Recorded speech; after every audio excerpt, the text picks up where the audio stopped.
Right, sir. Very good, very good.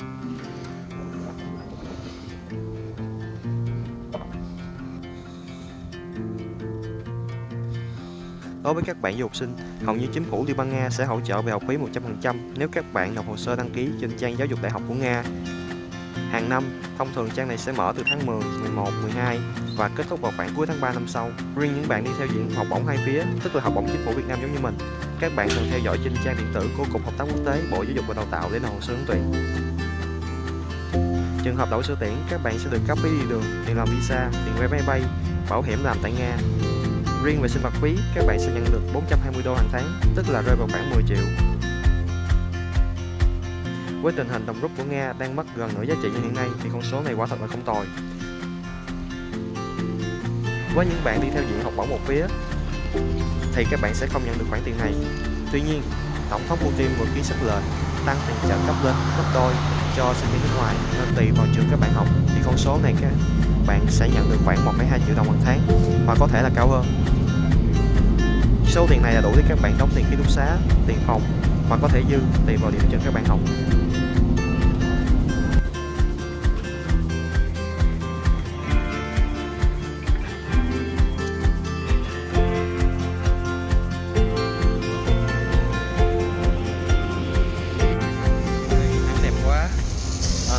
Và bởi vì trời nắng thế này và cũng có nhiều phương tiện cho nên là sẽ có những chiếc xe nước như thế này, họ chạy để mà họ tưới những cái nước ra để mà hạn chế bụi, và họ chạy khắp cái con đường, mặc dù đây chỉ là vùng ven thành phố Moscow thôi, nó không hẳn là ngoại ô, nhưng mà người ta cũng rất là chăm chút. Đường xá và thường xuyên được xây lại, nhất là vỉa hè thường xuyên được nó mở rộng ra.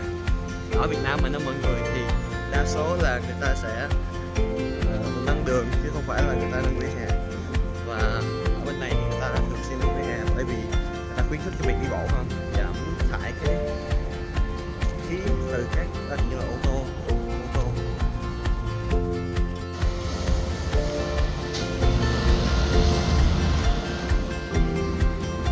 Ướt nhẹp luôn mọi người ơi.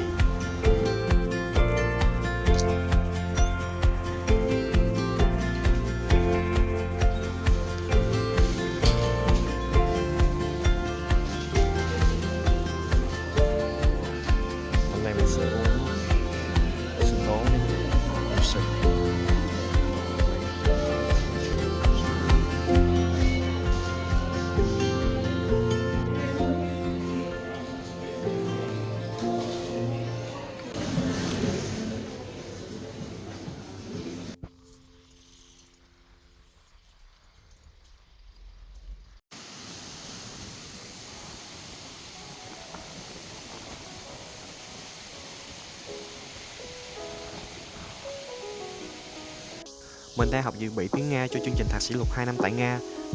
Đối với các bạn là du học sinh nước ngoài, việc học dự bị tiếng Nga hầu như sẽ là bắt buộc, dù cho chúng ta có đăng ký bằng chương trình tiếng Anh hay bằng tiếng Pháp hay bằng bất kỳ một ngôn ngữ nào đi chăng nữa.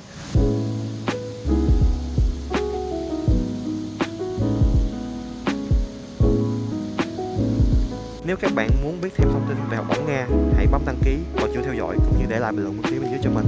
Và chào mừng các bạn đến với nước Nga. Có thể thấy là trời nó vừa nắng mà nó cũng lại vừa có tuyết luôn. Năm nay thì khí hậu nó rất là phức tạp và mùa xuân năm nay ở Nga nó đến khá là trễ hơn so với mọi năm. Bây giờ mình sẽ đi vào trường và đi qua cổng an ninh.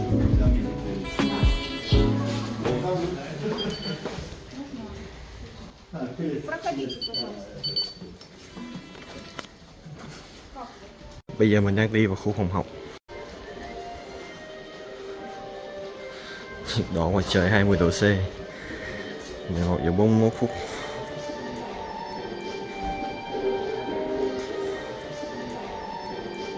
Và bây giờ mình sẽ đi vào phòng học.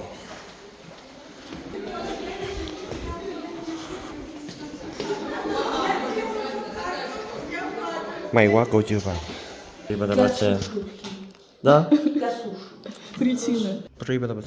Протест это Медведев, да? Он бывший президент России. Да. Почему он скатил 4 года?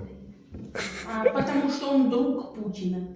Путин не мог быть 3 раза.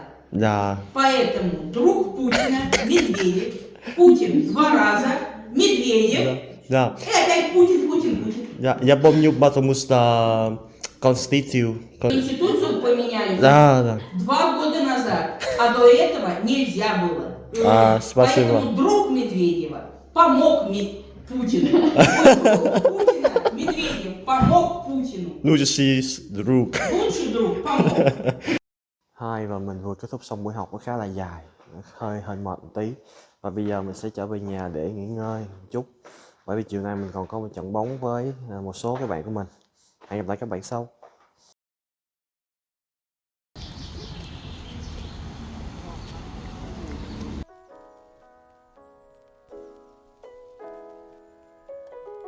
Bây giờ mình đang đứng đợi cô ấy đi vệ sinh một tí, sau đó chúng mình sẽ cùng đi về nhà.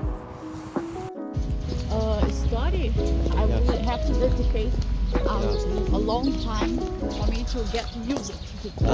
I think it's like that with every language. You need to dedicate yourself. You say some Portuguese, your native language. Olá! Olá. Olá, meu nome é Cíntia. Oh, interesting. Здравствуйте. Здравствуйте. Меня зовут Cíntia. Меня зовут Синтия. Меня зовут Константин. Тебя сегодня чувствуешь? Я чувствую себя хорошо. Может быть, сегодня вы говорите очень раз, да? Очень раз сегодня. Рада?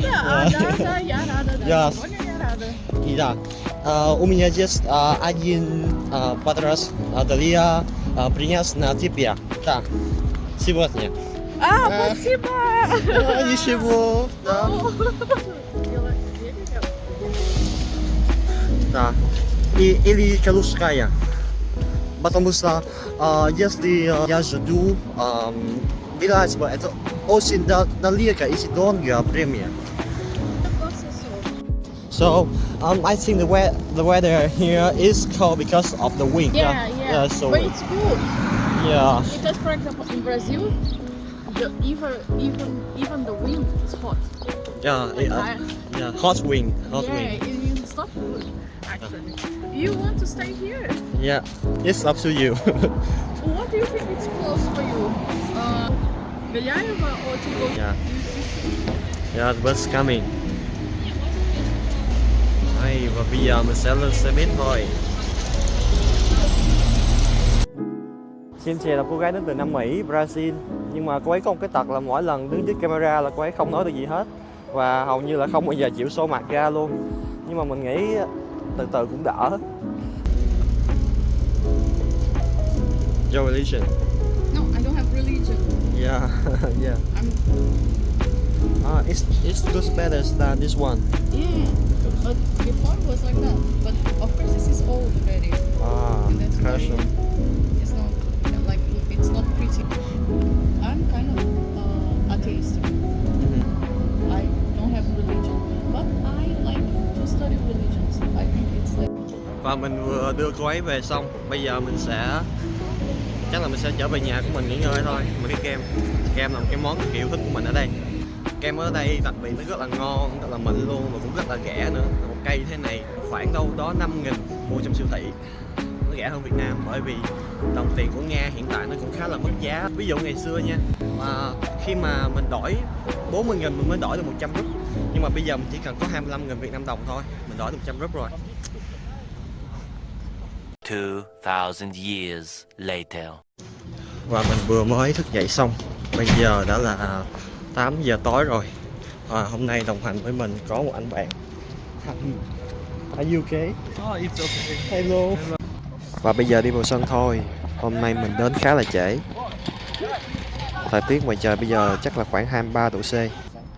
Có thể nói đây là cái thời tiết ấm nhất kể từ lúc mình sang Nga tới bây giờ. Luật chơi hôm nay là ai đá trúng vào 2 cái cột dọc cái sàn ngang thì sẽ được tính là một bàn thắng. Hơi lạ một tí. Pha chạm bóng đầu tiên nhưng rất tiếc là đã có lỗi phạt góc. Corner. Và đây là bàn thắng đầu tiên dành cho đội của mình.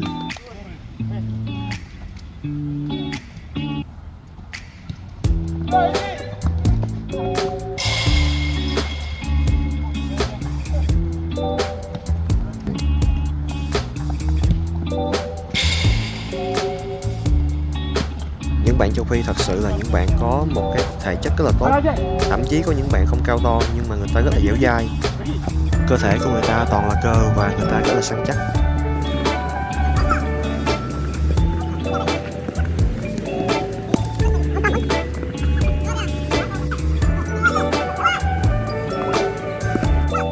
Một cơ hội, ở pha bóng này mình căng ngang cho đồng đội của mình nhưng rất tiếc là bắn không dính.